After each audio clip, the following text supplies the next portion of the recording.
Heather here at LARRS, and today we're going to talk about bad days. You guys are going to see just what I mean. Stay tuned and remember to hit that subscribe button.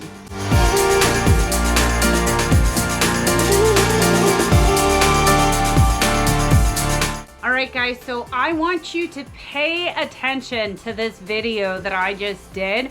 And the reason why is because there are some important lessons, and I am not perfect, and I will be the first to admit that I'm not perfect. So we're doing a video about how emotions can affect the behavior of animals, and specifically as it pertains to exotics.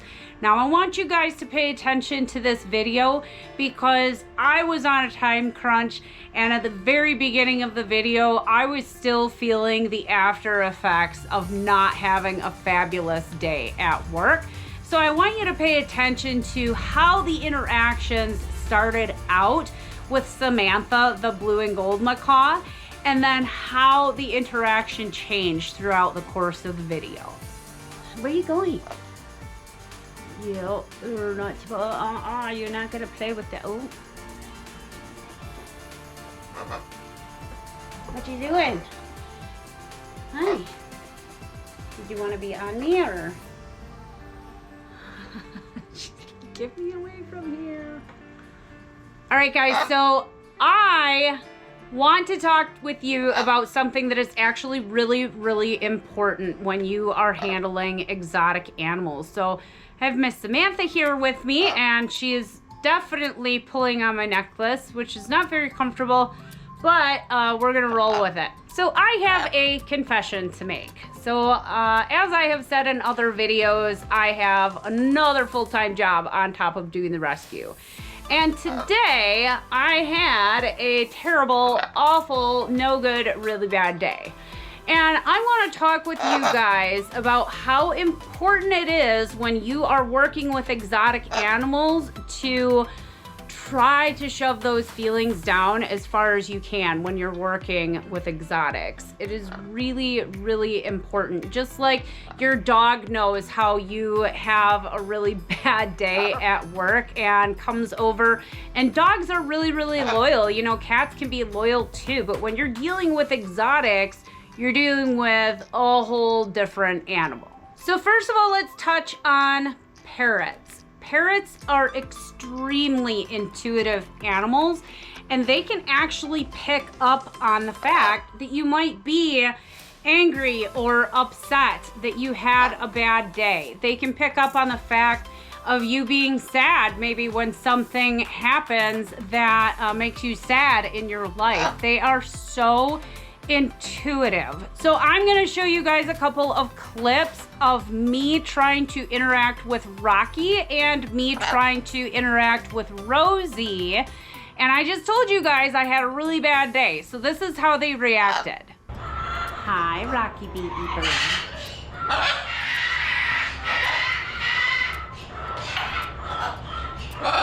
Mama had a bad day. Yeah, why are you shaking? Mama had a bad day. Yeah. Happy baby bird. It's okay, Rocky.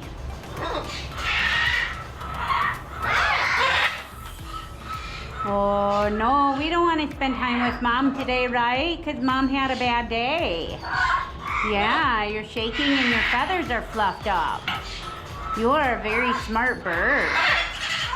Rocky is and always has been extremely intuitive when it comes to emotions, and especially emotions of frustration or anger. You know, Rocky has been with me at the rescue for 8.5 years now, and so we've been through quite a bit together. And he's always been that way. He's always been really sensitive, and he always does not want to spend time with me when I have, for example, had a bad day. Now, I'll go downstairs to the rescue and I will be crying because I'm sad or upset about something and I'm crying. He actually makes crying noises right along with me. So he's an extremely intuitive bird. Now, Rosie is a little bit of that because Rosie has some green wing. Now, green wings tend to be extremely intelligent. Rosie's not too far behind that because she has green wing in her DNA. And so I want you guys to take a look at Rosie and see exactly how she reacted to me when I first talked with her after having a bad day. Hi, Rosie. Oh. Rosie. Oh, you almost got me. Good.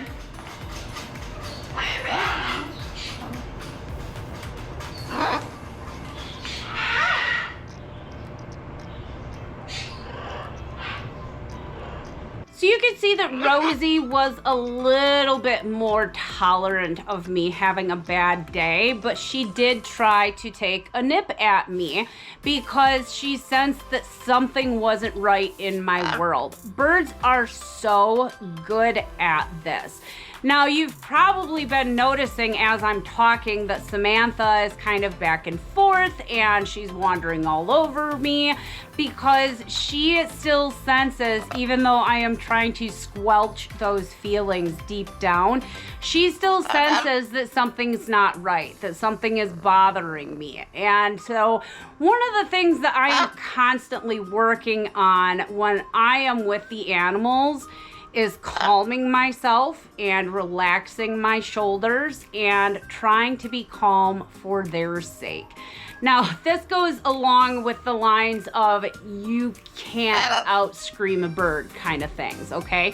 So if the birds are screaming, you get angry, you get upset, you scream, and that's not gonna make the situation better. Now, that's applicable to life as well in our human interactions. If somebody is upset, you're not going to do any good by escalating that situation and partaking in that frustration or anger.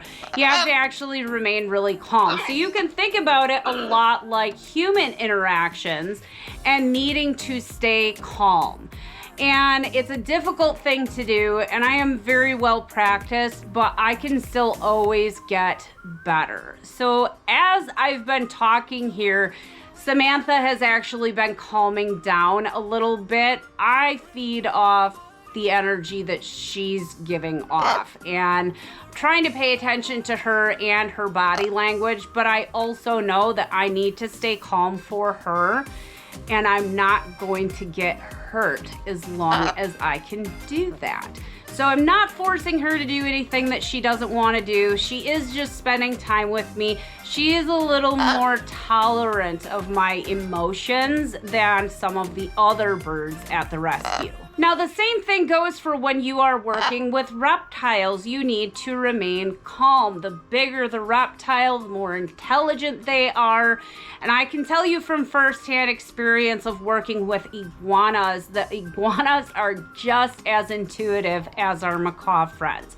If you approach an iguana and you're angry or you're upset, they can sense that. Iguanas will outwardly become very, very agitated under circumstances like that.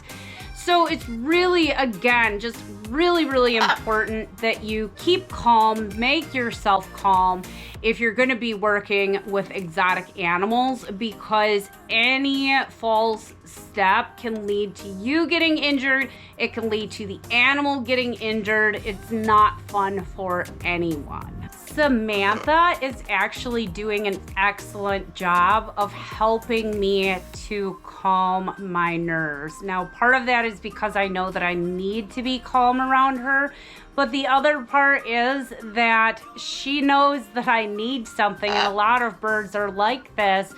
And a lot of times birds will react in a way where they want to act super duper cuddly because they know that it's going to make you take a deep breath, or maybe they'll do something funny to make you laugh.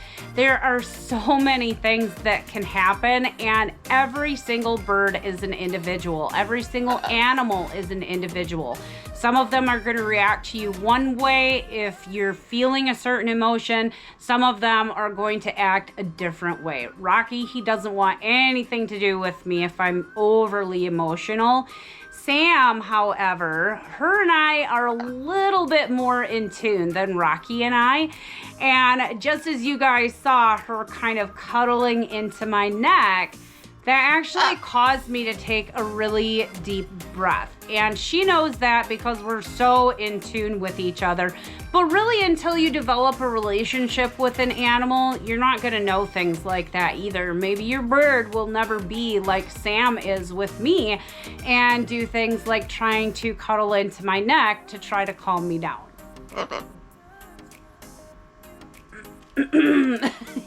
Again? Hi, Pumpkin. So don't get me wrong on this. Now, when it comes to different animals that you are working with, and you're working with birds or you're working with reptiles, or even if you're working with dogs and cats, every animal is going to be self-serving to a certain point. So I don't depend on Sam to make me happy. And that's one of the things that keeps our relationship strong. Birds especially are very self-serving animals. They want what they want. They want to cuddle like Sam does. She's super duper cuddly. Some of them just want the nut that you're holding in your hand, and they will do literally everything to get at that, including biting you. Birds want food, they want water, they want treats, they want to mate during hormonal season. Trust me, these are self-serving animals, and in order to work with them, you have to know what you're doing and you have to know the right motivators. But that again is another reason why you need to be calm when you're working with exotic birds. Hey, pretty girl.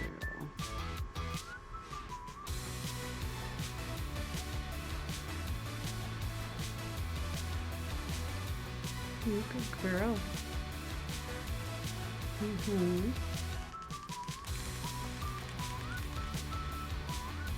So you guys can very quickly see how initially when I started this video, I was still feeling that angst from the bad day that I had at work. And now that I've calmed down a little bit more, she is calm as well. She's not trying to get away from me. She's not crawling all over me. She is very, very comfortable and calm. All right, guys, I am going to continue to let Sam preen herself as much as she absolutely wants. I hope you guys really enjoyed this video, and I really hope that it helps you have a better relationship with your exotic animal. If you have any questions about any bird or reptile, as always, feel free to reach out to us either via Facebook or via email, and I hope you guys have a wonderful day.